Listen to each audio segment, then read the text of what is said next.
તો દ્રષ્ટિ પ્રગટ થઈ ગઈ એટલે એનો તો પુરુષાર્થ ચાલુ જ થઈ ગયો. અને ગુરુદેવે તો ખૂબ એનો વિસ્તાર કર્યો છે. પછી તો સમજવાનું પોતાને રહે છે. દ્રષ્ટિ પ્રગટ થઈને પુરુષાર્થ ચાલુ થઈ ગયો.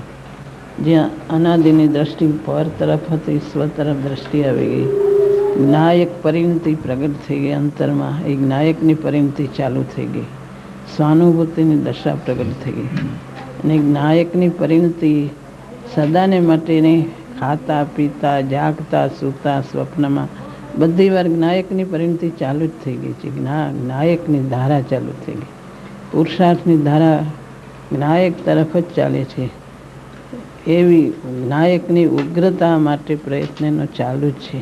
એની ભૂમિકા પ્રમાણે પછી ભૂમિકા જેમ વધતી જાય એમ જ્ઞાયકની પરિણતિ પણ વિશેષ વધતી જાય છે. લીનતા વધતી જાય છે.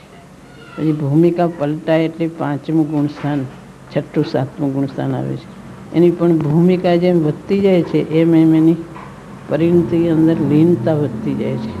બાકી એની જ્ઞાયકની પરિણતિ સમ્યક દર્શન પછી ચાલુ ને ચાલુ રહે છે કે એક જ્ઞાયકની પરિણતિ પ્રગટ થઈ ગઈ એટલે વર્તમાન દશામાં પછી કાંઈ હોતું નથી એવું નથી. ને જ્ઞાયકની પરિણતિ, જ્ઞાયકનું વેદન ક્ષણે ક્ષણે હોય છે.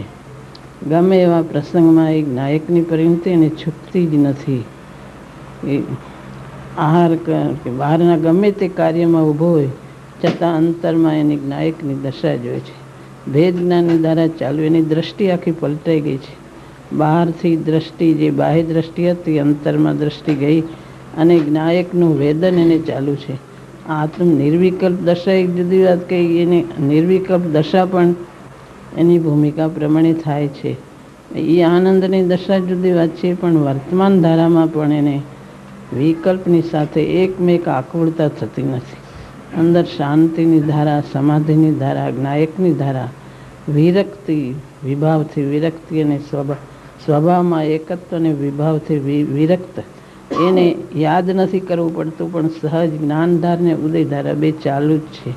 ગમે તે પ્રસંગમાં ક્ષણે ક્ષણે કોઈ વાર ભૂલતું નથી. ગમે તે પ્રસંગમાં હાલતા ચાલતા ગમે ત્યારે પણ એની જ્ઞાયક પરિણતિ, ગમે તે ભાવોમાં જ્ઞાયક પરિણતિ છૂટતી નથી. એવી એની દશા કાયમ ચાલુ જ, એવું સહજ પુરુષાર્થીનો ચાલુ રહે છે. એવી એની દશા હોય છે. એવી જ્ઞાનધારા, એની પ્રતીતનું જોર એટલું અને લીનતા એ તરફની ચાલુ જ રહે છે.